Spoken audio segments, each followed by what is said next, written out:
Et on se retrouve dans Face à Michel Onfray sur CNews et sur Europe 1. Bonjour Michel. Bonjour Laurence. Ravi de vous retrouver pour une heure d'entretien autour de l'actualité avec beaucoup de sujets régaliens cette semaine, Michel, qui vont tourner autour de la justice et de la sécurité.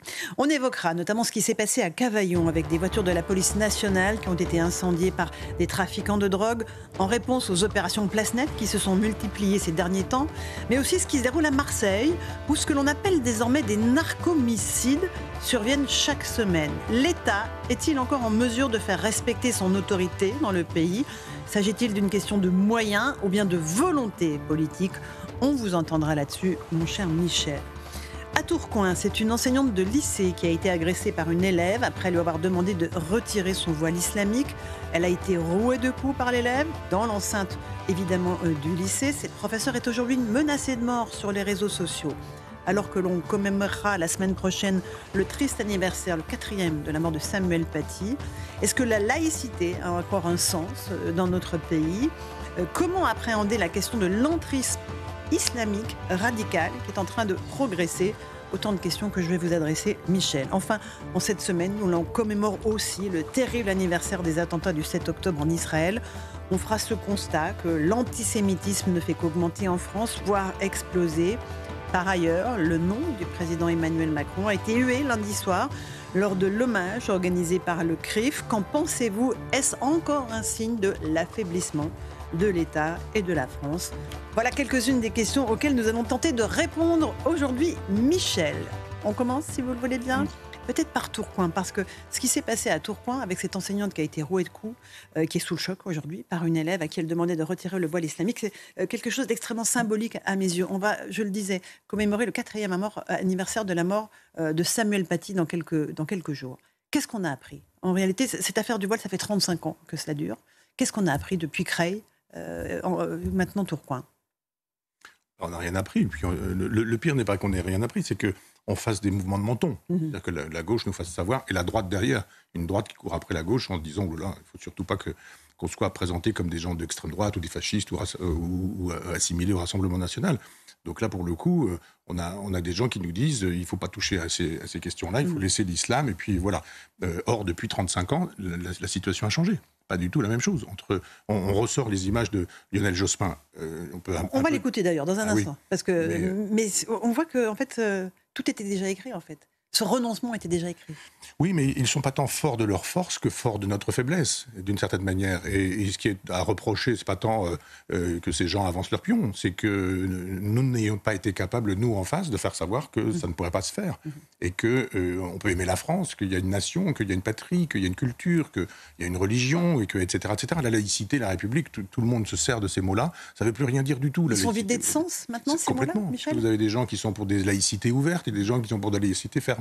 Alors la laïcité fermée, c'est de dire aucun signe. Voilà, on ne veut pas de signe du tout d'appartenance religieuse. Alors après, c'est la croix un peu trop visible, après c'est la kippa, après c'est le turban des sikhs, etc., etc.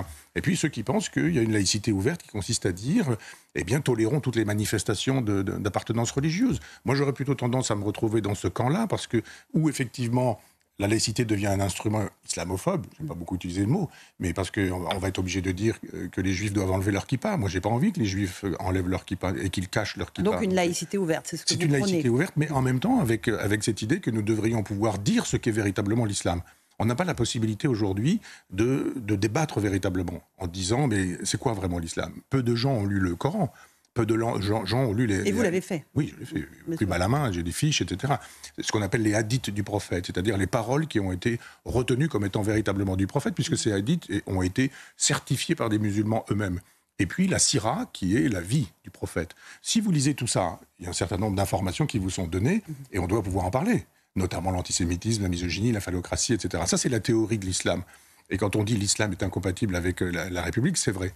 À quoi il faut ajouter que les pratiques musulmanes sont compatibles avec la République. On connaît tous des musulmans qui n'ont pas forcément lu le Coran, les hadiths et la sira, la vie du prophète, et qui disent mais non, c'est pas dans le Coran, moi c'est pas comme ça. Et qui s'inscrivent dans les règles de la République. Mais absolument, et qui sont majoritaires. Il faudrait faire un front commun avec ceux qui estiment que l'islamisme n'est pas l'islam, et qu'on puisse effectivement dire il y a dans le Coran ce genre d'informations. Et pas la négation, comme souvent c'est le cas quand je suis avec des gens, chauffeurs de taxi, qui me disent « Ah, monsieur Onfray, etc. » Mais vous dites ça sur le Coran, mais puis après ils me disent « Vous l'avez pas lu, il est mal traduit, il est publié chez des sionistes, etc. etc. » Non, le texte existe, et parlons-en. Et les religions évoluent, le christianisme a évolué, il y a eu la Renaissance, il y a eu la philosophie des Lumières, qui n'a pas craché sur la totalité du christianisme, une partie ici, un peu, mais pas tous.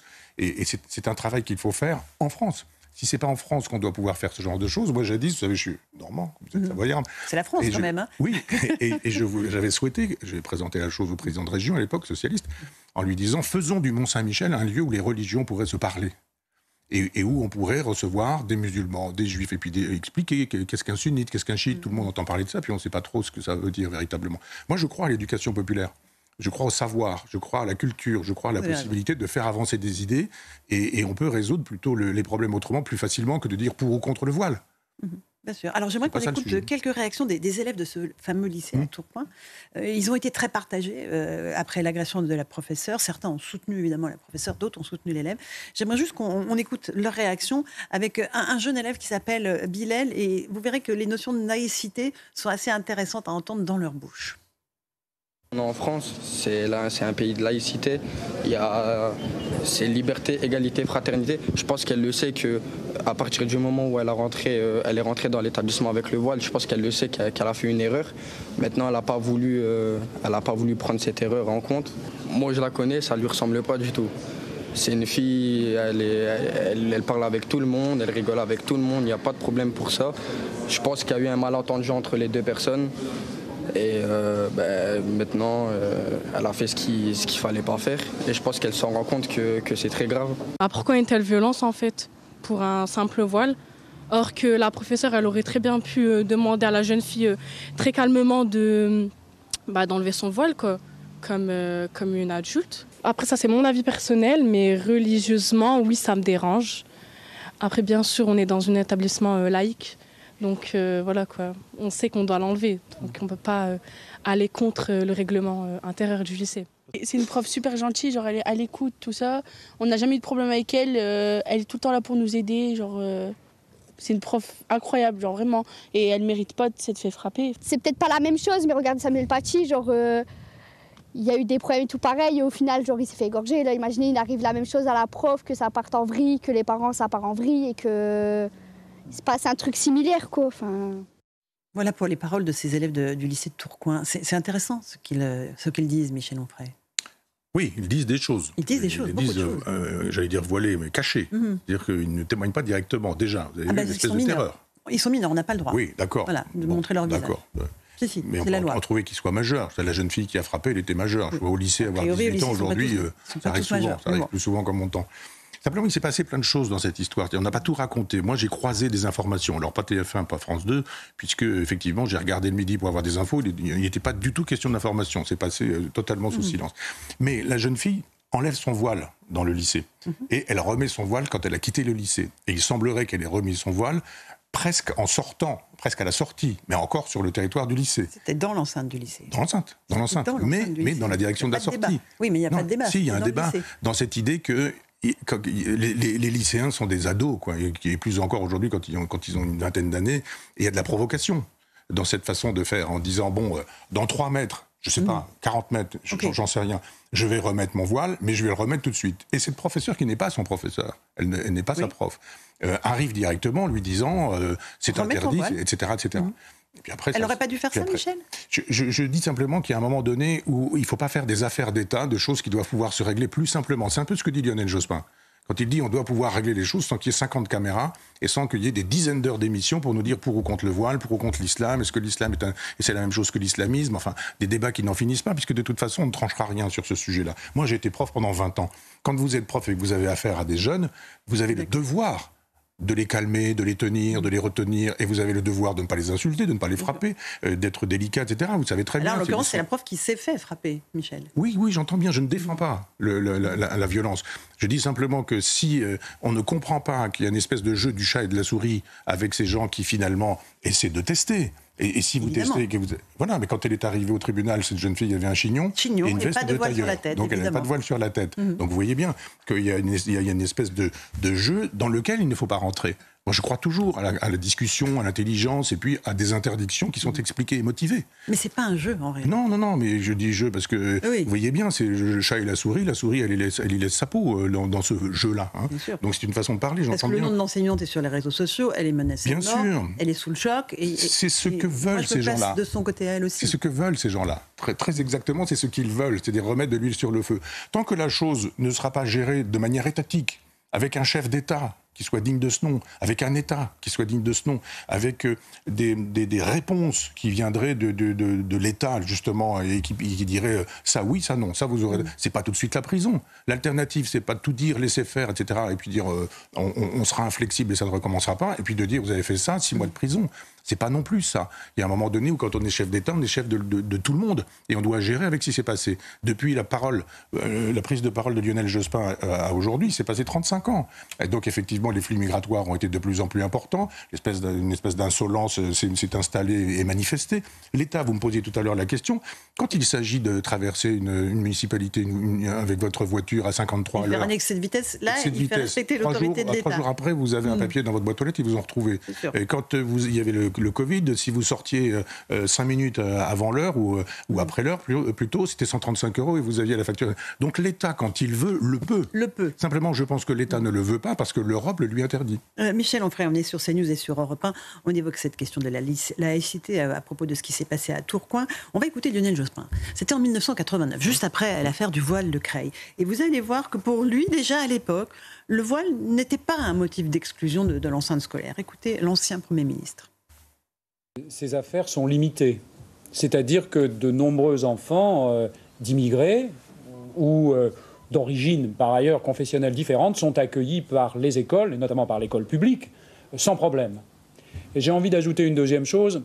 Je ne suis pas sûr, on a posé des questions de principe, c'est sûrement utile, mais je ne suis pas sûr qu'on ait intérêt à braquer les médias à chaque fois qu'il y a une petite fille qui va avec un foulard sur la tête dans une école. J'ai l'impression qu'il faut traiter ces problèmes avec calme et avec discrétion.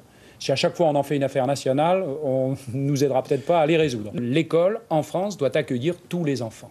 Bien. L'école ne doit pas être un lieu de refus ou d'exclusion. Et, à mon avis, le fait qu'un enfant arrive avec un foulard ne doit pas être un motif pour l'exclure ou pour ne pas l'accepter à l'école. Ça me paraît être le principe fondamental. On accueille d'abord l'enfant. Ensuite, c'est par le dialogue avec les parents, avec la communauté représentative, avec les enseignants, avec les élèves concernés, qu'on règle les problèmes et pas toujours, si possible, sous les projecteurs des médias. Pour Lionel Jospin, en fait, tout était déjà dit. Non, on est injuste. Vous savez, on est nombreux à râler contre le wokisme qui juge le passé avec les critères du présent. Il ne faut pas faire la même chose avec Lionel Jospin, pour lequel j'ai de la sympathie. C'est pas un ami, c'est pas une personne que je connais, je ne suis pas socialiste. Donc, mais là, on est en 1989. Oui, et il dit des choses qui relèvent du pragmatisme. Il y a un moment donné où vous pouvez faire de l'idéologie. Et les gens n'arrêtent pas de faire de l'idéologie. Il y a ceux qui sont totalement pour, les Mélenchon, et qui disent il faut des voiles partout, etc. Puis ceux qui sont totalement contre, et qui disent non, il ne faut pas du tout, pas un seul, on ne veut pas voir ça, qu'on expulse tout ce monde-là, etc. Lui, il est pragmatique. Et moi, je vais l'être aussi dans la foulée. Je veux dire, d'accord, on met cette jeune fille en dehors de cette école, on la met à la porte. Et qu'est-ce qu'elle va faire ? Vous allez créer des écoles coraniques dans lesquelles, pour le coup, tout le monde aura un voile. Dans lesquelles, pour le coup, on dira que Darwin se trompe, que Galilée se trompe, que la Terre est plate, que Darwin se trompe et qu'on ne descend pas d'un singe, etc., etc. Et on en sera où, là ? C'est-à-dire, on va faire avancer plus encore ce qu'on voudrait empêcher d'avancer.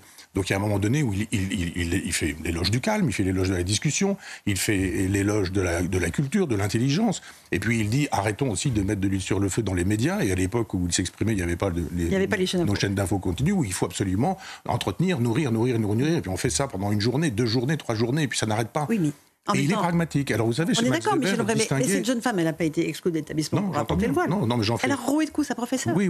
Bah oui, mais c'est une énorme différence. Simplement, je ne sais pas comment les choses se sont passées. Alors après, on dit c'est elle qui a commencé, après c'est l'autre qui a commencé. Ils se sont touchés. On ne doit pas toucher les gens. On ne doit pas toucher un élève, on ne doit pas toucher un prof non plus, ça me paraît évident. Oui, non, d'abord. On est d'accord. Simplement, il y a un moment donné, vous savez, Max Weber opposait l'éthique de conviction et l'éthique de responsabilité. L'éthique de conviction, c'est j'ai des principes, et les principes, ça passe avant tout. Puis après, les hommes, tant pis, on s'en moque. Il faut être concret, il ne faut pas être dans l'idéologie. Qu'est-ce qu'on va obtenir si on met à la porte des jeunes filles qui portent le voile. Et à un moment donné, on va créer une multiplication d'écoles coraniques en disant mais il n'y a pas de problème, le Qatar va installer des écoles dans lesquelles vous allez voir, ça va être terrible là pour le coup. Donc il y a un moment donné où ça doit pouvoir se négocier, et il a raison, pas sous le feu médiatique, parce qu'il y a des récupérations de part et d'autre, et c'est jamais très bon pour la vérité. On va juste écouter Didier Lemaire, Michel Onfray, professeur de philosophie, qui était invité sur nos antennes cette semaine, qui lui explique que ce qui se passe dans nos écoles est très grave. Écoutez son diagnostic. Il faut bien comprendre que ce ne sont pas des faits isolés, ce sont des faits qui sont coordonnés, qui ont une dimension politique. Il y a eu cette offensive islamiste à partir des années 2000-2010 qui s'est renforcée. Or, l'État a abandonné ces enfants à des recruteurs. C'est ce qui s'est passé notamment à Trappes, où j'ai enseigné. Oui. En 2010, les recruteurs sont arrivés. Le milieu a été peu à peu... Des recruteurs, c'est-à-dire ? Des recruteurs salafistes, des idéologues, des fréristes, etc. Ils ont utilisé la religion comme un cheval de Troie pour détruire notre pays. Voilà. Et il faut une réponse politique face à ce cheval de Troie. Un cheval de Troie. C'est une image très claire, ce que dit Didier Lemaire, Michel Onfray. Mais il a raison aussi. C'est-à-dire que Lionel Jospin s'exprimait il y a 35 ans, lui s'exprime avant-hier, ce monsieur, mon collègue de philo, si je me souviens bien, il était professeur de philosophie. Exactement, philo. Et donc, il sait de quoi il parle. Effectivement, tout ça a empiré. Mais j'ai toujours tendance à avoir un peu de compassion pour les jeunes. J'ai été 20 ans prof, j'en ai côtoyé des enfants de 20 ans, enfin des jeunes de 20 ans, un peu plus, un peu moins. Et ils sont à vif. C'est-à-dire, on leur dit la France est détestable, c'est le colonialisme, c'est Vichy, c'est Pétain, c'est la traite négrière. Ça n'est que ça, la France. Et on a des chefs d'État qui nous disent qu'il n'y a pas de culture française, qui nous disent on va inviter à l'Élysée des gens qui disent qu'il n'y a pas de culture française. Donc on se rend détestable. Et un enfant a besoin d'une identité. Si à l'école on lui dit surtout déteste la France, surtout déteste les valeurs de la France, surtout déteste la République, tout le monde en parle tout le temps, mais enfin, il n'y a pas que la République. La République, c'est une modalité de la France, mais la France, ça va au-delà. Et il y a un moment donné où ces enfants ont besoin d'une identité. Alors oui, les recruteurs, c'est un peu comme les passeurs, il a raison. Il y a un moment donné où il faut moins accabler les gens qui ont traversé la Méditerranée que les passeurs sur lesquels on ne dit rien. Et donc les recruteurs, ce sont eux qui sont problématiques. C'est pas des enfants à qui il faut finir par mettre une gifle. C'est simplement ces recruteurs qui, effectivement, le frérisme. C'est ça le problème. C'est-à-dire les gens derrière qui instrumentalisent. Mais on sait où ils sont. Et c'est ceux-là qu'il faut taper. C'est exactement la même chose. On marche sur la tête parce que on attaque la drogue, mais on n'attaque pas les consommateurs de drogue. On sait très bien sur des plateaux de télévision, pas ici, mais sur des plateaux de télévision, vous avez des gens du showbiz qui nous font savoir qu'ils ont pris un pétard, qu'ils ont pris de la coke, etc. Il n'y a aucun problème. C'est parce qu'il y a ces gens-là que vous avez des gamins qui sont des... qui chouffent, je crois. Qui chouffent, voilà, qui guettent. Et à un moment donné, on ne peut pas attaquer toujours les gens comme ça en disant cette jeune fille elle est coupable, mais il y a derrière des gens qui l'instrumentalisent. Ce gamin qui chauffe, il est coupable, oui, mais il y a des gens qui l'instrumentalisent. Il y a toujours derrière les migrants, oui, mais il y a toujours derrière, etc. C'est-à-dire c'est des gros bonnets. C'est les gens qui font, c'est les puissants de l'anti-France, je dirais, qui sont là et qu'on laisse faire. Alors que ces gens-là, on les connaît, et pour le coup, ceux-là, on peut les expulser. Michel Onfray, on va évoquer, et ça nous amène évidemment à la question du trafic de drogue que vous venez d'évoquer, à ce qui s'est passé à Cavaillon cette semaine, avec les voitures de la police nationale qui ont été brûlées devant le commissariat. C'est une réponse des trafiquants de drogue à des opérations place nette qui, évidemment, bousculent leur petit business. L'État ne se laissera pas intimider, ont répété les ministres. On va notamment écouter Bruno Retailleau qui évoque cette guerre, parce que c'est une guerre que livre l'État français aux narcotrafiquants. La première mesure, la première réponse, c'est l'envoi d'une section de la CRS 81 qui est basée à Marseille. Mais il va falloir une autre réponse, beaucoup plus ample. C'est une guerre contre le narcotrafic qu'il va falloir mener dans le temps, dans la durée et dans la plus grande fermeté, avec sans doute de nouveaux outils législatifs. Mais on voit bien que le narcotrafic est en train de gangréner une partie de nos territoires et il faut y répondre de façon la plus ferme. Voilà, pour le ministre de l'Intérieur, c'est une guerre que nous menons contre des gens qui ont des moyens absolument plus importants que ceux de l'État français. Oui, il va falloir prendre contact avec le patron du Maroc, prendre contact avec le patron des talibans en Afghanistan ou avec le patron du Mexique. Enfin, il y a un tas de pays dont on sait qu'ils sont des États voyous. Ce sont des États voyous. Et on est toujours en train de taper sur les petits consommateurs, etc. Mais enfin, si vraiment on veut discuter, allons-y. Mais il faut faire les deux. Il faut aussi non, ça servira à rien. Les consommateurs. Oui, bien sûr, vous pouvez dire, j'ai une fuite d'eau dans ma maison et j'ai décidé de vider la fuite d'eau avec une cuillère à café. Vous pouvez le faire aussi.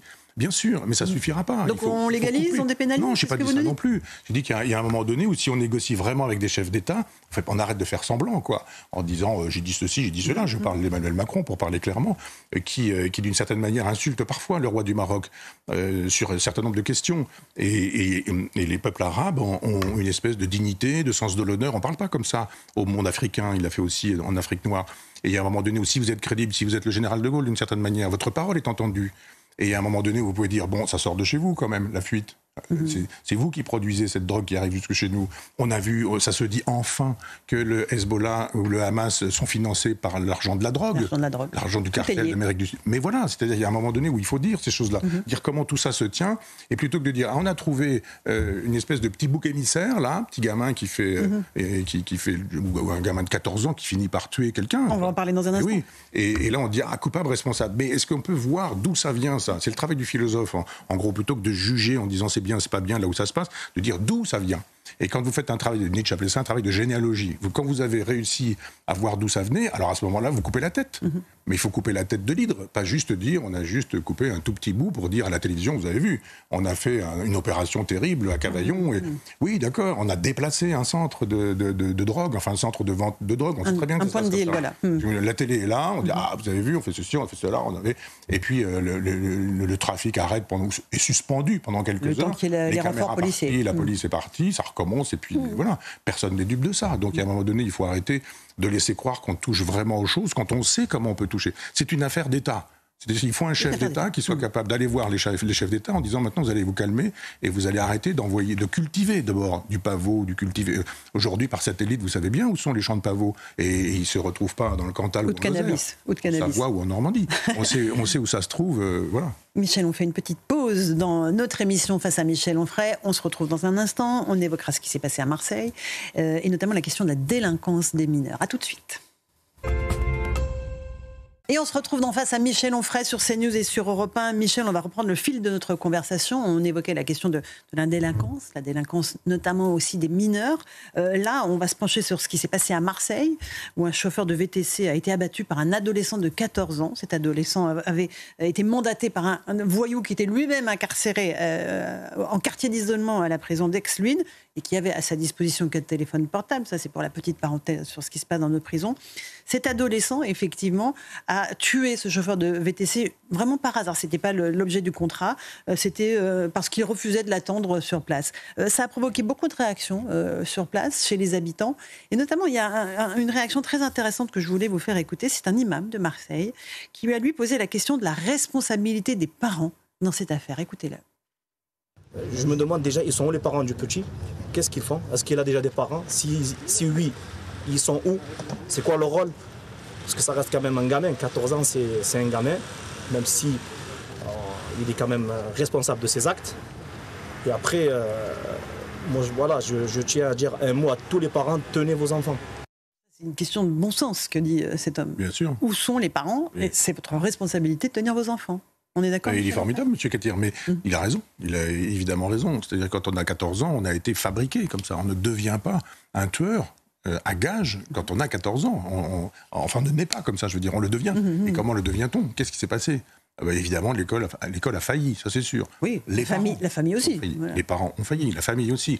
Puis peut-être aussi une espèce d'ambiance, justement, qui consiste à laisser croire que le petit garçon, dans la tradition arabo-musulmane, c'est quand même, la virilité, c'est formidable, il a tous les droits, et c'est pas une fille. Les filles, c'est un peu secondaire, il suffit de lire le Coran, et on a cette idée que le garçon, il y a une espèce d'éducation viriloïde, et puis si éventuellement il commence à dire vous m'avez donné les pleins pouvoirs, je les garde et je vous les rends pas, les parents ils sont perdus aussi. Il y a aussi des parents perdus, qui n'ont pas compris que cette façon, alors là pour le coup, misogyne, phallocrate et patriarcale.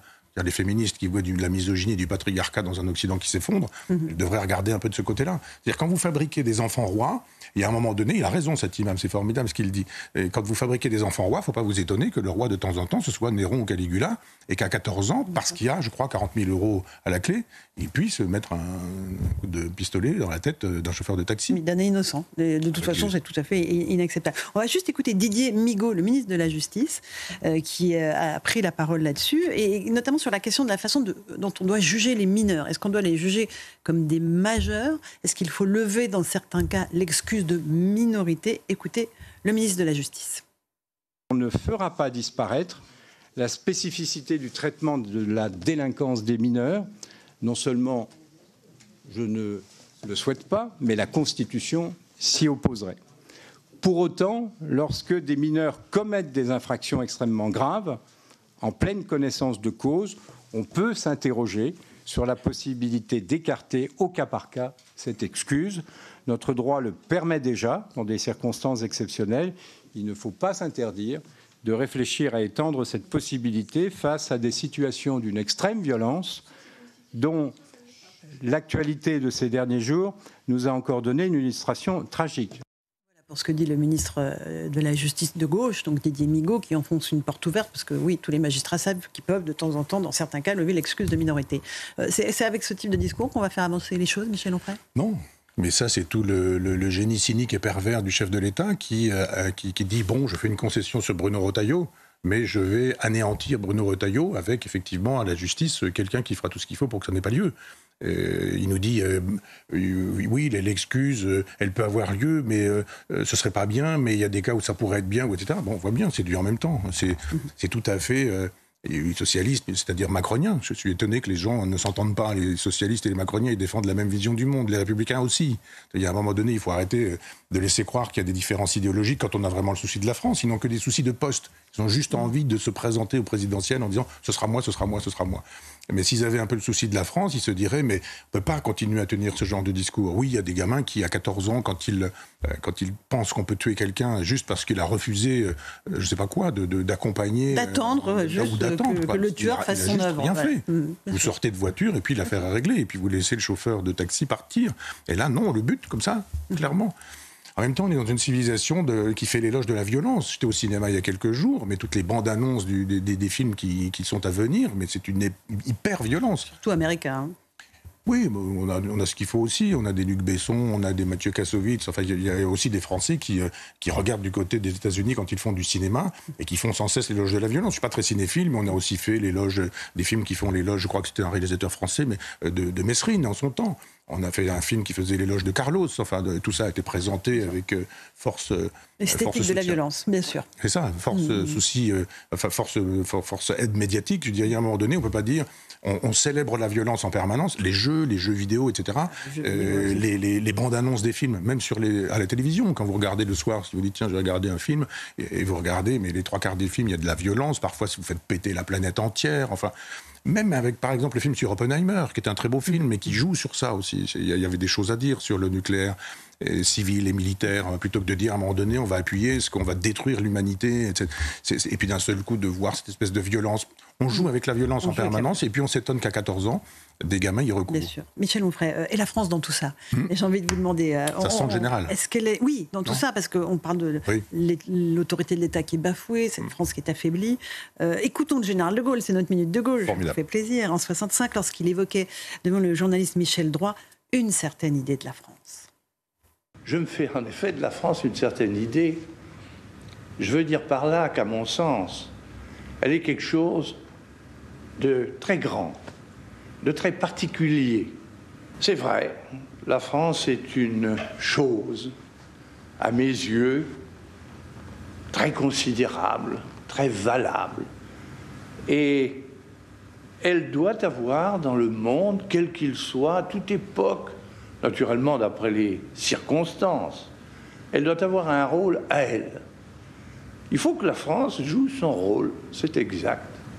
Et pour qu'elle joue son rôle, il faut qu'elle soit la France.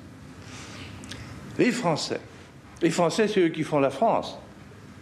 C'est eux qui en sont responsables, de génération en génération. La France, c'est plus que les Français du moment. La France vient de loin, elle est ce qu'elle est maintenant, et puis elle a l'avenir. Qu'est-ce que c'est beau ce que dit le général. Les Français font la France, mais la France, c'est pas seulement maintenant, c'est pas seulement les Français du moment. Michel Onfray. Vous avez vu comment il est amoureux.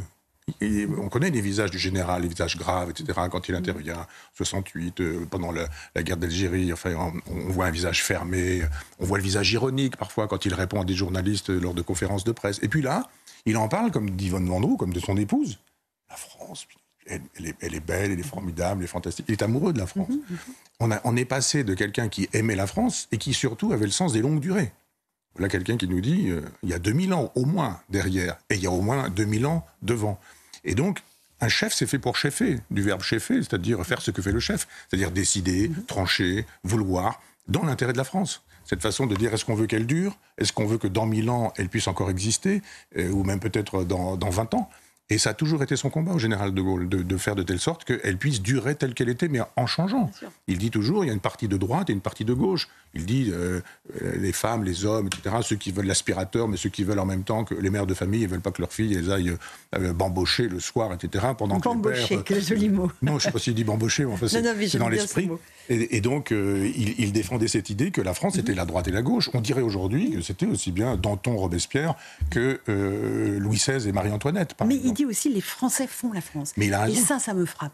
Parce qu'on a l'impression que la France est une notion immatérielle qui ne nous concerne plus en réalité. C'est nous qui la fabriquons. Mais vous avez raison, et vous avez bien choisi cet extrait, parce qu'en fait, c'est pas du tout... On a reproché au général de Gaulle d'aimer une espèce de France idéalisée, mais pas du tout. Là, on voit bien que c'est pas un idéal. Il n'aime pas une idée platonicienne en disant il y a la France, F majuscule, et je déteste les Français. Et c'est le moment où, on a souvent dit d'ailleurs, il aimait la France, mais il n'aimait pas les Français. Et c'est faux, on voit bien qu'il aime la France parce qu'il aime les Français, qu'il aime les Français parce qu'il aime la France, et qu'il dit, mais la France est ce que vous voulez qu'elle soit. Et c'est là que je parlais du chef, d'une certaine manière, d'Emmanuel Macron, mais elle est ainsi faite, la Constitution de 58, que vous portez sur vos épaules, à vous tout seul, d'où l'importance d'être le souverain de la France et des Français. Vous portez l'avenir et le futur de la France, vous portez le passé de la France, vous portez le présent de la France. Et vous devez vous dire, sur des sujets comme ceux dont on vient de parler, et qui peuvent être anecdotiques, qu'est-ce que ça donne pour la France ? Et c'est à partir de ce moment-là que vous pouvez être un chef d'État digne de ce nom. On va évoquer maintenant Emmanuel Macron, on va faire le lien avec ce qu'on vient de dire, puisque à l'occasion du triste anniversaire des attentats du 7 octobre en Israël, il y a eu cette prise de parole du Premier ministre Michel Barnier. C'était lors de la soirée d'hommage du CRIF, le Conseil représentatif des institutions juives de France. Et Michel Barnier a évoqué le nom d'Emmanuel Macron. On va entendre les huées qui sont venus de la salle. Écoutez cet extrait. Je veux aussi témoigner, comme je l'ai fait tout à l'heure en recevant leur famille, mon soutien personnel et l'engagement qui est aussi celui du président de la République à tout mettre en œuvre pour les faire libérer. La France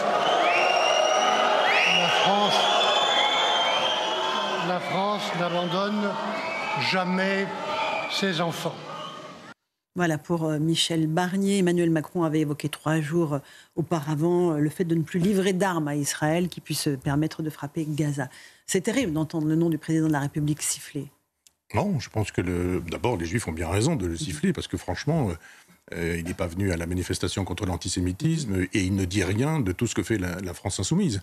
C'est-à-dire que quand Jean-Luc Mélenchon dit on doit pouvoir pavoiser le drapeau palestinien, rien n'est dit, rien n'est fait. Le chef de l'État pourrait intervenir, un peu comme le général de Gaulle avec Savareuse, en disant il y a péril en la demeure. Voilà quelqu'un qui fait l'éloge de l'intifada en France, qui nous fait savoir qu'effectivement on peut prendre les armes, etc., etc. Mais on nous dit le danger vient de Marine Le Pen, mais c'est tous les jours que nous avons des antisémites à la France insoumise en disant il frôle l'antisémitisme, il est à touche-touche avec l'antisémitisme. Non, il est antisémite. Il est antisémite. Et je crois que c'est Bruno Retailleau je suis sûr que c'est Bruno Retailleau qui a cité Vladimir Trankelevitch à l'Assemblée nationale pour nous expliquer que de fait, l'antisémitisme avait changé entre l'antisémitisme contemporain de Jésus, peuple déicide, etc., l'antisémitisme de Voltaire, l'antisémitisme des socialistes français ou de Marx au XIXe siècle. Tout ça a changé. Et il a raison, Bruno Retailleau, de dire qu'aujourd'hui, l'antisémitisme et l'antisionisme ont partie liée. Si vous ne voulez pas qu'Israël existe, qu'est-ce que vous allez faire des Israéliens ? Vous allez les remettre à l'eau. Donc c'est ça vraiment la question que ne perçoit pas, enfin j'en sais rien, Emmanuel Macron, je ne sais pas de quoi ça relève, mais enfin c'est l'existence d'Israël qui est en jeu. C'est pas juste de libérer deux ou trois otages, vous êtes la seule, presque la seule à pouvoir donner une centaine d'otages leur nom qui sont toujours captifs. Aux deux Français qui sont... Ofer et Ouad, les 2 otages français. Il est question de détruire l'État d'Israël. L'Iran le dit. Le Hezbollah le dit, le Hamas le dit, aussi les 3 le disent. C'est-à-dire Ahmadinejad, dans son temps, disait déjà qu'il fallait rayer Israël de la carte. Et Mélenchon, déjà, en son temps, disait que c'était formidable.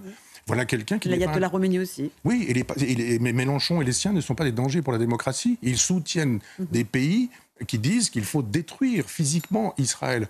Il y a un moment donné où le problème, c'est plus de savoir s'il faut livrer des armes ou pas livrer des armes, c'est de savoir si on veut qu'Israël existe et dure, si oui, on les aide, et sinon, effectivement, on laisse les pleins pouvoirs au Hezbollah et au Hamas et on détruit Israël. Il vaut mieux être aujourd'hui ukrainien que d'être juif pour Emmanuel Macron. On va écouter un petit extrait de Jean-Luc Mélenchon. Vous l'avez évoqué. Il avait demandé que, effectivement, les drapeaux palestiniens soient déployés partout en France le 8 octobre. Ça n'a pas été le cas, à part à Sciences Po, évidemment. Un petit extrait de ce qu'il a dit. À partir de mardi 8 octobre, jeunes gens, pavoisés aux couleurs de la Palestine, qui subit depuis un an le martyre du génocide. À partir du 8 octobre, pavoisés aux couleurs du Liban, la nation sœur, le peuple ami, dans lequel nous refusons de trier parmi ceux qui résistent à l'invasion. Pavoisés pour montrer que cette France existe. Jean-Luc Mélenchon, c'est exactement ce que vous disiez, Michel Onfray. Oui, c'est-à-dire jadis, on le voyait en compagnie de drapeaux rouges avec la faucille et le marteau. Un temps, il a joué la carte gaulliste et gaullienne avec Jaurès. Je me souviens d'un discours à Marseille où il y avait des drapeaux bleu, blanc, rouge partout. Et là, il intervient avec un drapeau palestinien. On ne peut pas mieux dire. Il le fait savoir en permanence. Qu'est-ce qu'on va attendre ? Mais qu'est-ce qu'on va attendre, une véritable intifada dans les rues de Paris ou en France, partout, pour qu'on puisse dire « Ah oui, finalement, il est dangereux, ce monsieur ». Ça fait des années que je dis que quelqu'un qui nous fait savoir que Cuba n'est pas une dictature, que la Chine avait bien raison d'envahir le Tibet, que le régime de Poutine est formidable, est un personnage dangereux, que quelqu'un qui nous dit que Robespierre est formidable, ça veut dire qu'effectivement, il défend le tribunal révolutionnaire, l'usage de la guillotine et la terreur. Ça veut dire ça, quand même, quand on a choisi ça. Quand on a choisi Fidel Castro, on a choisi exactement la même chose. Et on nous dit ce monsieur n'est pas dangereux.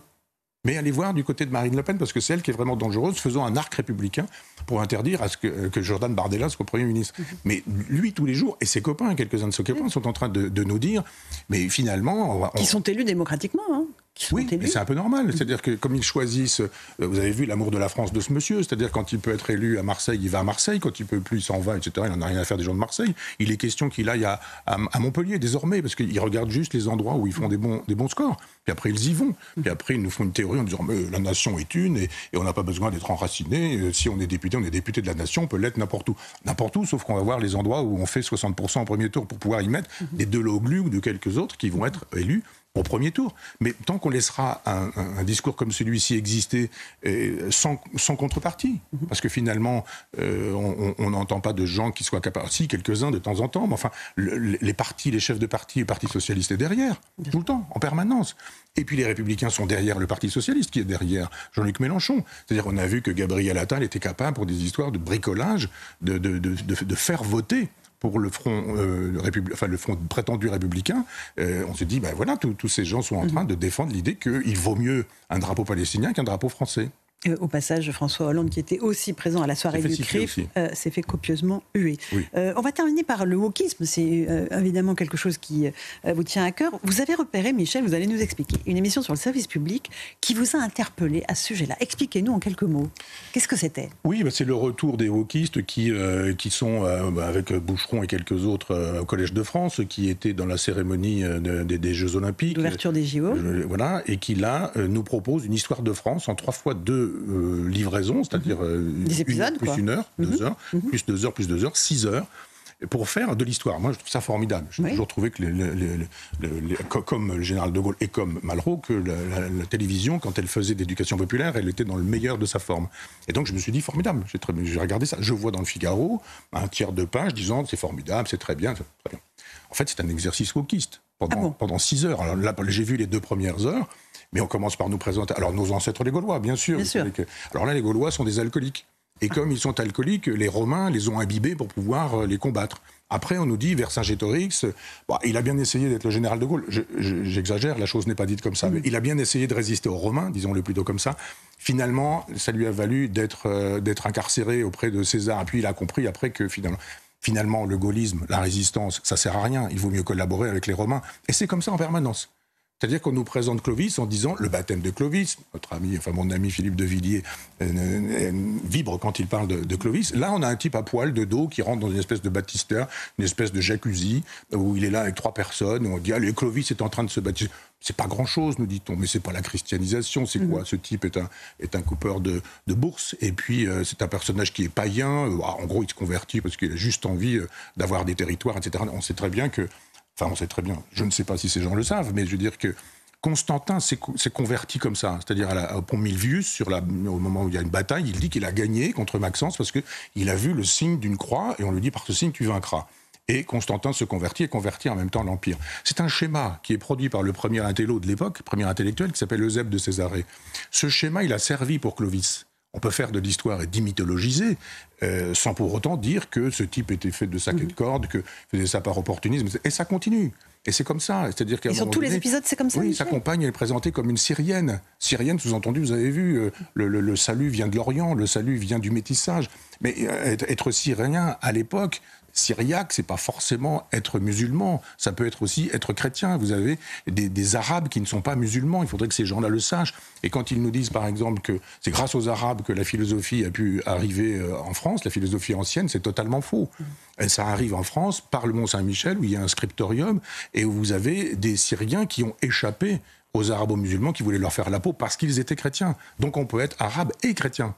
Et quand cette princesse est présentée en gros comme une musulmane, on se dit mais c'est n'importe quoi. Eh bien, on fait œuvre de désinformation. Et évidemment, il y a un moment donné où on fait le coup déjà, on désinforme beaucoup. Parce que ceux qui désinforment sont ceux qui prétendent dénoncer les désinformations. C'est formidable comme les endroits dans Libération ou Le Monde où on vous dit on va décrypter, on va désintoxiquer. Ce sont les lieux mêmes où on intoxique. Je vais aller jusqu'au bout, je vais voir comment on va traiter la Révolution française. Mais vous nous en parlerez dans les prochaines émissions. Oui, mais volontiers. Mais pour l'heure, ce que j'ai vu, je me dis, mais on ne va pas remplacer la bêtise crasse d'un certain nombre de Français sur l'histoire de France par une bêtise encore plus crasse où on veut idéologiser l'histoire de France nous expliquant que le métissage c'est formidable et que la collaboration c'est formidable. Non, je pense qu'on peut avoir une autre histoire de France. Allez voir au Puy du Fou, vous aurez effectivement... Oui. C'est même, je pense, un peu pensé comme un anti-Puy du Fou. Un anti-Puy du Fou. Oui. Mais pourquoi ne pas lancer un podcast sur l'histoire, Michel Ah mais moi je suis partant. Je pense qu'effectivement, il y a on pourrait faire une espèce d'université populaire sur CNews où il y aurait des cours européens de philosophie, d'histoire, de littérature, où pour le coup, on ne serait pas là en train de dire, mais finalement, est-ce qu'il n'y a pas un peu d'antisémitisme chez Balzac quand il décrit les banquiers juifs ? Oui, bien sûr, mais est-ce qu'on peut aussi parler du Lys dans la vallée ? Est-ce qu'on peut aussi parler... Moi, je crois vraiment, il y avait des beaux textes de Malraux sur ce sujet, que les masses médias, comme on disait à l'époque, peuvent faire ça. Si CNews peut faire un contre-projet qui lui-même me semble être un contre-projet. Avec Europe 1, je précise, parce que c'est très important. Un contre-projet. Très bien. Oui. Écoutez, merci beaucoup, Michel Onfray, pour cette très belle émission en votre compagnie. On se retrouve évidemment la semaine prochaine sur CNews et Europe 1. Bonne journée.